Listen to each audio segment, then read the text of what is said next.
ನಮಸ್ಕಾರ ನಮಸ್ಕಾರ ನಮಸ್ಕಾರ. ಬೆಂಗಳೂರಿನ ಇನ್ಚಾರ್ಜ್ ಕೃಷ್ಣ ಬೈರೇಗೌಡರಿಗೆ ನಮಸ್ಕಾರ. ಫುಟ್ಪಾತ್ ಎವಿಕ್ಷನ್ ವಿಚಾರದಲ್ಲಿ ನಿಮ್ಗೆ ಜನರು ಮೆಚ್ಚುಗೆನೋ ಏನೋ ಫುಟ್ಪಾತ್ ವಿಚಾರ ಸೈಡ್ ಇಡೋಣ.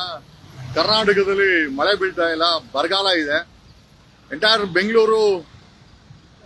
ಬೆಂಗಳೂರಲ್ಲಿ ಗಾಡಿ ವಾಶ್ ಮಾಡಬೇಡಿ, ಸ್ವಿಮ್ಮಿಂಗ್ ಪೂಲ್ಗೆ ಹೋಗ್ಬೇಡಿ ಅಂತ ಹೇಳಿ BWSSP ಅಧಿಕಾರಿಗಳು ಆದೇಶ ಹೊರಡಿಸಿದ್ದಾರೆ. ಬಟ್ ನಮ್ಮ ಪ್ರಶ್ನೆ ಏನಪ್ಪಾ ಅಂತಂದ್ರೆ, ಸ್ವಿಮ್ಮಿಂಗ್ ಪೂಲ್ಗೆ ಹೋಗ್ಬೇಡಿ, ಗಾಡಿ ತೊಳಿಬೇಡಿ ಅಂತ ಹೇಳೋ BWSSP ಅಧಿಕಾರಿಗಳು, ಬೆಂಗಳೂರು ಇನ್ಚಾರ್ಜ್ ಕೃಷ್ಣ ಬೈರೇಗೌಡರು, ಕಾಂಗ್ರೆಸ್ ಸರ್ಕಾರ ಬೆಂಗಳೂರಲ್ಲಿ ಬೃಹತ್ ಕಟ್ಟಡಗಳು ಯಾವುದೇ ಸಮಸ್ಯೆ ಇಲ್ಲದೆ ಕಟ್ಟಡ ನಿರ್ಮಾಣ ಕೆಲಸ ಮಾಡ್ತಾ ಇದೆ. ಇದಕ್ಕೆಲ್ಲ ನೀರು ಬೇಕೇ ಬೇಕು. ಆಮೇಲೆ ಇವ್ರ ಬಳಿ ಯಾರ ಹತ್ರನೂ ಕೂಡ ಐ ಡೋಂಟ್ ಥಿಂಕ್ ಸೊ 2022ರಲ್ಲಿ ಟ್ರೀಟೆಡ್ ವಾಟರ್ನ ಬಳಸಬೇಕು ಅಂತ ಕಾನೂನು ತಗೊಂಡ್ಬಂದ್ರು.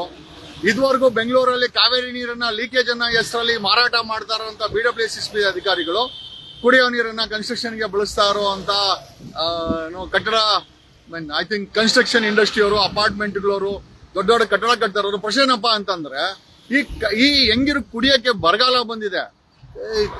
ಬೆಂಗಳೂರಲ್ಲಿ ಈ ಕಟ್ಟಡ ನಿರ್ಮಾಣಕ್ಕೆ ಯಾಕೆ ಬೆಂಗಳೂರು ಇನ್ಚಾರ್ಜ್ ಕೃಷ್ಣ ಬೈರೇಗೌಡರು ಬ್ರೇಕ್ ಹಾಕಿಲ್ಲ, ಅಥವಾ ಬ್ರೇಕ್ ಹಾಕಕ್ಕೆ ಇಷ್ಟ ಇಲ್ವಾ?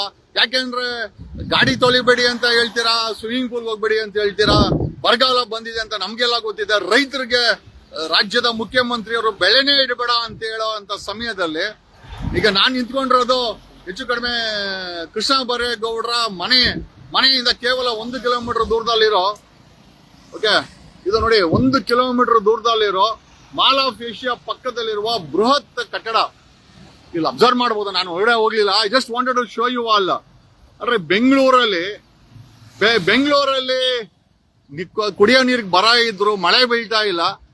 ರಾಜ್ಯದ ಮುಖ್ಯಮಂತ್ರಿಗಳು ಬೆಳೆ ಇಡಬೇಡಿ ಅಂತ ರೈತರಿಗೆ ಹೇಳ್ತಾರೆ, ಆದರೆ ಸಾವಿರಾರು ಲೀಟರ್ಗಳನ್ನ ಖರ್ಚು ಮಾಡಿಕೊಂಡು ಕಟ್ಟಡ ನಿರ್ಮಾಣ ಅಂತೂ ನಡೀತಾನೆ ಇದೆ.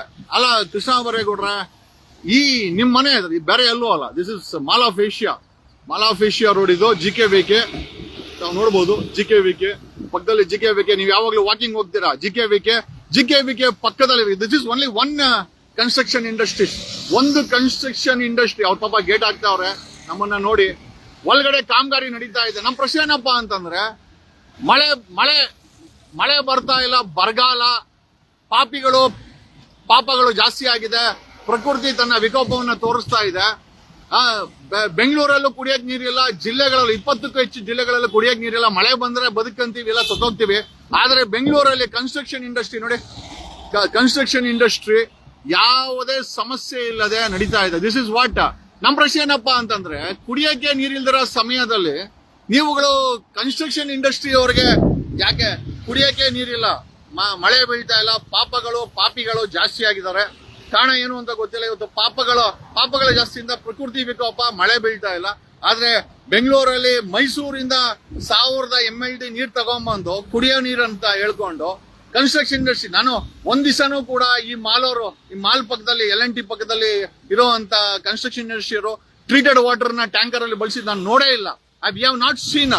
ದ ಬಿಗ್ಗೆಸ್ಟ್ ಕ್ವಶನ್ ಏನು ಅಂತಂದ್ರೆ, ಬೆಂಗಳೂರಲ್ಲಿ ಕಟ್ಟಡ ಕಾರ್ಮಿಕಗಳನ್ನ ನಿರ್ಬಂಧಕ್ಕೆ ಯಾಕೆ ಬೆಂಗಳೂರು ಇನ್ಚಾರ್ಜ್ ಕೃಷ್ಣ ಬೈರೇಗೌಡರು ಆದೇಶ ಯಾಕೆ ಮಾಡ್ತಾ ಇಲ್ಲ, ಸರ್ಕಾರ ಯಾಕೆ ಆದೇಶ ಮಾಡ್ತಾ ಇಲ್ಲ? ಅಲ್ರಿ, ಈ ವರ್ಷ ಇಲ್ಲ ಅಂದ್ರೂ ಬರೋ ವರ್ಷ ಈ ಕಟ್ಟಡಗಳನ್ನ ಕಟ್ಟಬಹುದು. ಆದ್ರೆ ಕುಡಿಯಕ್ಕೆ ನೀರಿಲ್ಲ ಅಂದ್ರೂ ಈ ಕಟ್ಟಡದ ಈ ಕಟ್ಟಡ ಕೆಲಸಗಳು ನಡೀತಾ ಇದೆಯಲ್ಲ, ಏನು ಹಾಗಾದ್ರೆ ಗಾಡಿ ತೊಳೆದ್ರೆ ನೀರ್ ವೇಸ್ಟ್ ಆಗ್ಬಿಡುತ್ತೆ, ಸ್ವಿಮ್ಮಿಂಗ್ ಪೂಲ್ಗೆ ಹೋದ್ರೆ ಬಾಡಿಗೆ ರಿಲೀಫ್ ಸಿಕ್ಬಿಡುತ್ತೆ. ಆದ್ರೆ ಇಲ್ಲಿ ನೋಡಿ, ನನ್ನ ಬ್ಯಾಕ್ ಅಲ್ಲೇ ದಿಸ್ ಇಸ್ ಜಸ್ಟ್ ನನ್ನ ಹಿಂದ್ಗಡೆನೆ ಕೃಷ್ಣ ಬೈರೇಗೌಡರ ಮನೆ ಹತ್ರ ಇರುವಂತ ಇದು ಒಂದು ಈ ರೀತಿ ಸಾವಿರಾರು ಕಾಮಗಾರಿಗಳು, ಕನ್ಸ್ಟ್ರಕ್ಷನ್ ಇಂಡಸ್ಟ್ರಿಗಳು, ಅಪಾರ್ಟ್ಮೆಂಟ್ಗಳು, ಮಾಲ್ಗಳು, ಇದು ಬೃಹತ್ ಕಟ್ಟಡ. ದಿನಕ್ಕೆ 1000 ಲೀಟರ್ ನೀರು ಬೇಕು. ಬಟ್ ನಾನು ಯಾವತ್ತೂ ಕೂಡ ಟ್ರೀಟೆಡ್ ವಾಟರ್ನ ಇದನ್ನ ಬಳಸಿದನ್ನ ನೋಡಿಲ್ಲ. ಅಲ್ರಿ, ರೈತರಿಗೆ ಬೆಳೆ ಇಕ್ಕಬೇಡಿ, ನಾವು ಲಾಸ್ ಆದ್ರೆ ದುಡ್ಡು ಕೊಡಲ್ಲ ಅಂತ ಹೇಳೋ ಕಾಂಗ್ರೆಸ್ ಸರ್ಕಾರ, ಬೆಂಗಳೂರಲ್ಲಿ ಫುಟ್ಪಾತ್ ಅವ್ರನ್ನ ಒಕ್ಕಲೆ ಬರ್ಸಿ ಓಡಾಡೋದು ನನ್ನ ಹಕ್ಕು ಅಂತ ಹೇಳೋ ಕಾಂಗ್ರೆಸ್ ಸರ್ಕಾರ, ಕುಡಿಯೋ ನೀರು ಅಷ್ಟೇ ಬರಗಾಲದಲ್ಲಿ ನಮ್ಮ ಹಕ್ಕಲ್ವಾ? ಇಂತ ಬೃಹತ್ ಕಟ್ಟಡಗಳ ಕಾಮಗಾರಿಗಳನ್ನ ಬೆಂಗಳೂರಲ್ಲಿ ಕೃಷ್ಣ ಬೈರೇಗೌಡರು ಯಾಕೆ ಆದೇಶ ಮಾಡಬಾರ್ದು? ನೀರೆಲ್ಲಿಂದ ತರ್ತಾ ಇದಾರೆ ಇವ್ರಿಗೆ? ಇದು ಕೃಷ್ಣ ಬೈರೇಗೌಡರ ಮನೆ ಹತ್ರ ಇರೋ ದೊಡ್ಡ ಕಟ್ಟಡ ಅಂದ್ರೆ ಮಾಲ್ ಆಫ್ ಏಷ್ಯಾ ಪಕ್ಕದಲ್ಲಿ ಬೃಹತ್ ಕಟ್ಟಡ L&T ಅವರೇನೋ ಮಾಡ್ತಾ ಇದಾರೆ, ಸೆಂಚುರಿಯರು L&T ಅವರು ಮಾಡ್ತಾ ಇದಾರೆ. ನಮ್ ಪ್ರಶ್ನೆ ಏನಪ್ಪಾ ಅಂತಂದ್ರೆ ಎಲ್ಲಿಂದ ನೀರ್ ಬರ್ತಾ ಇದೆ? ಕುಡಿಯಕ್ಕೆ ನೀರಿಲ್ಲ, ಬರಗಾಲ ಬಂದಿದೆ. ಅಂತ ಸಮಯದಲ್ಲಿ ಬೆಂಗಳೂರಲ್ಲಿ ಕಟ್ಟಡವಂತ ಕಟ್ಟಡಗಳನ್ನ ಯಾಕೆ ನಿಷೇಧ ಯಾಕೆ ಮಾಡ್ತಾರೆ? ಟೆಂಪರರಿಯಾಗಿ ಮಳೆ ಶುರುವಾಗೋವರೆಗೂ ಅಥವಾ ನೀರಿನ ಅಭಾವ ನೀಗೋವರೆಗೂ ಕುಡಿಯಕ್ಕೆ ನೀರನ್ನ ಎಮರ್ಜೆನ್ಸಿಗೆ ಅಂತ ಹೇಳ್ತಿರಲ್ಲ, ಕಟ್ಟಡಗಳು ಕಟ್ಟಕ್ಕೆ ಎಲ್ಲಿಂದ ಬರ್ತಾ ಇದೆ? ಈ ರೀತಿ ಕಟ್ಟಡಗಳ ಕಟ್ಟೋದನ್ನ ಯಾಕೆ ಸರ್ಕಾರ ಬೆಂಗಳೂರು ಇನ್ಚಾರ್ಜ್ ಕೃಷ್ಣ ಬೈರೇಗೌಡರು ನಿಲ್ಲಿಸ್ತಾ ಇಲ್ಲ? Has to answer. ಏನಕ್ಕೆ ಅಂತಂದ್ರೆ this is the question. Krishna ಬೈರೇಗೌಡ್ರೆ, ಆರ್ಟಿಕಲ್ 21 ಹೇಳುತ್ತೆ ಸಂವಿಧಾನದ article, right to life is a fundamental right. ಕುಡಿಯೋ ನೀರು ಸಿಗ್ಲೇಬೇಕು, ಕೊಡ್ಬೇಕಾದ ಸರ್ಕಾರದ ಕೆಲಸ ಅಲ್ರಿ. ಬೆಂಗಳೂರಿಗೆ ಬರೋ 1500 MLD ನೀರನ್ನ 500 MLD ಲೀಕೇಜ್ ಅನ್ಕೊಂಡು ಇವ್ರಗಳಿಗೆಲ್ಲ ಮಾರ್ಕೊಂಡು ಅಲ್ರಿ ಕುಡಿಯೋ ನೀರನ್ನ ಕಟ್ಟಡಗಳಿಗೆ ಬಳಸ್ಕೊಂಡು ಇವತ್ತು ಬರಗಾಲ ಬಂದಿದೆ. ಕುಡಿಯಕ್ಕೆ ನೀರಿಲ್ಲ, ಮಳೆ ಬಿದ್ದಿಲ್ಲ, ಬರಗಾಲ ಅಲ್ರಿ. ಇಂಥ ಕಟ್ಟಡಗಳ ಕೆಲಸಗಳನ್ನ ನಿಲ್ಸಕ್ಕೆ ಒಂದು ಆದೇಶ ಮಾಡಕ್ಕೆ ಸರ್ಕಾರಕ್ಕೆ ಕೆಪಾಸಿಟಿ ಇಲ್ಲ, ಕೃಷ್ಣ ಬೈರೇಗೌಡರಿಗೆ ಕೆಪಾಸಿಟಿ ಇಲ್ಲ ಅಂತಂದ್ರೆ ವಿ ಡೋಂಟ್ ನೋ. ಇದು ಬರೀ ನಾಟಕ ಆಗ್ಬಾರ್ದು ಕೃಷ್ಣ ಬೈರೇಗೌಡ್ರ. ನಿಮ್ ಕಾನ್ಸ್ಟಿಟ್ಯೂನ್ಸಿಲಿ ಸಾವಿರಾರು ಕಟ್ಟಡಗಳು, ನಿಮ್ ಮನೆ ಅಕ್ಕಪಕ್ಕನೆ ಸಾವಿರಾರು ಕಟ್ಟಡಗಳು ಕಟ್ತಾ ಇದಾರೆ. ಅವರೆಲ್ಲ ಬಳಸೋದು BWCSB ಕುಡಿಯೋ ನೀರೇ. ನಮಗ್ ಗೊತ್ತಿದೆ. ಇಲ್ಲ ನಾನು ಹೇಳ್ತಾ ಇರೋದು ಸುಳ್ಳು ಅನ್ನೋದಾದ್ರೆ ಒಂದ್ ಕೆಲಸ ಮಾಡಿ, ಟ್ರೀಟೆಡ್ ವಾಟರ್ ಬಿಲ್ಗಳ ರೆಸಿಪ್ಟ್ ಗಳನ್ನ ತೋರಿಸಿ. ನಾನು ಯಾವತ್ತು ಟ್ರೀಟೆಡ್ ವಾಟರ್ ಗಳು ಇವ್ರು ಪಂಪ್ ಮಾಡ್ಕೊಂಡ್ ನೋಡಿಲ್ಲ. ಒಳಗಡೆನೆ ಬೋರ್ವೆಲ್ ಹಾಕೊಂಡಿದೆ, ಒಂದು ಗ್ರೌಂಡ್ ವಾಟರ್ ನ ಸಕ್ ಮಾಡ್ತಾರೆ, ಇಲ್ಲ ಅಂದ್ರೆ ಹೊರಗಡೆ ಕಾವೇರಿ ನೀರನ್ನ ದೊಡ್ಡ ಪೈಪ್ಗಳು ಹಾಕೊಂಡು ಬಿಟ್ಕೊಂಡಿದ್ದಾರೆ ಅನ್ನೋ ಆರೋಪಗಳಿದೆ.